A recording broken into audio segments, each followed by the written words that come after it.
এক নজিরবিহীন রাজনৈতিক অস্থিরতার মুখোমুখি মোদি সরকার। শিক্ষা খাতে দুর্নীতি ও শিক্ষামন্ত্রী ধর্মেন্দ্র প্রধানের পদত্যাগের দাবিতে শুরু হওয়া এই ক্ষোভ দমনে পুলিশের চরম বল প্রয়োগ পরিস্থিতিকে আরও দাবানলের মতো ছড়িয়ে দিয়েছে। রাজপথে শিক্ষার্থীদের রক্ত ঝরার পর এবার তার কেবল সাধারণ আন্দোলনের মাঝে সীমাবদ্ধ নেই। কংগ্রেস ও আম আদমি পার্টির মতো প্রধান বিরোধী দলগুলো সরাসরি শিক্ষার্থীদের পাশে এসে দাঁড়ানোয় তার রূপ নিয়েছে সরকার বিরোধী এক জাতীয় লড়াইয়ে। মোদিজি, সাহস থাকলে সামনে আসুন। শত শত কর্মী সমর্থকদের সাথে নিয়ে এই স্লোগান দিল্লির রাজপথে কংগ্রেস নেত্রী প্রিয়াঙ্কা গান্ধীর। ভারতের তরুণদের আন্দোলন এখন আর কেবল যন্তর মন্তরের সীমানায় সীমাবদ্ধ নেই। কংগ্রেসের মতো প্রধান বিরোধী রাজনৈতিক দলগুলো সরাসরি মাঠে নামায় এই প্রতিবাদ এখন পুরো দেশের রাজনীতির মূল শিরোনামে পরিণত হয়েছে।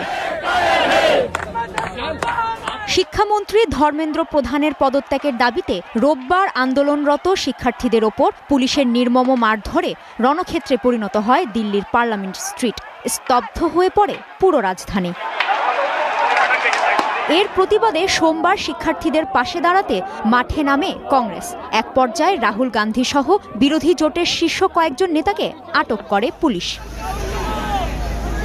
2021 সালে নাগরিকত্ব সংশোধনী আইনের বিরুদ্ধে গড়ে ওঠা প্রতিবাদী আন্দোলন সহিংসভাবে দমন করেছিলেন মোদি সরকার। এমন পরিস্থিতিতে ভারতীয় লেখক ও মোদি জীবনীকার নীলাঞ্জন মুখোপাধ্যায় মনে করছেন, বর্তমান আন্দোলন দমনেও ক্ষমতাসীন বিজেপি সরকার কোনো ছাড় দেবে না।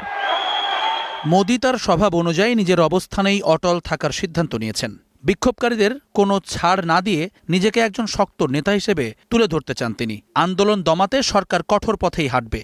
এই ক্ষোভ কিন্তু সাধারণ মানুষের গভীর অসন্তোষেরই প্রকাশ। তবুও মোদি চাইবেন না এই সংকট থেকে রাজনৈতিকভাবে দুর্বল হয়ে বেরিয়ে আসতে।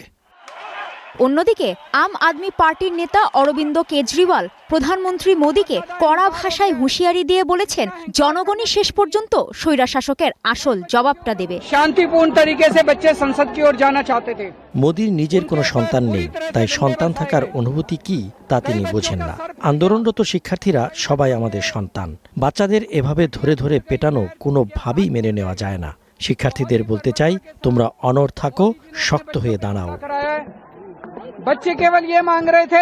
কদিন আগেও আলোচনা চলছিল যে সোশ্যাল মিডিয়া ভিত্তিক এই আন্দোলন আদৌ ভারতের মূলধারার রাজনীতিতে কোনো প্রভাব ফেলতে পারবে কিনা। কিন্তু বাস্তবে এখন ভারতের রাজনীতির কেন্দ্রবিন্দুতেই জায়গা করে নিয়েছে এই তরুণ সমাজ। দিল্লির যন্তর মন্তরের এই প্রতিবাদ কর্মসূচি এখন ভাবিয়ে তুলেছে মোদি অমিত শাহ জুটিকে। কাজী শাহরিন, স্টার নিউজ।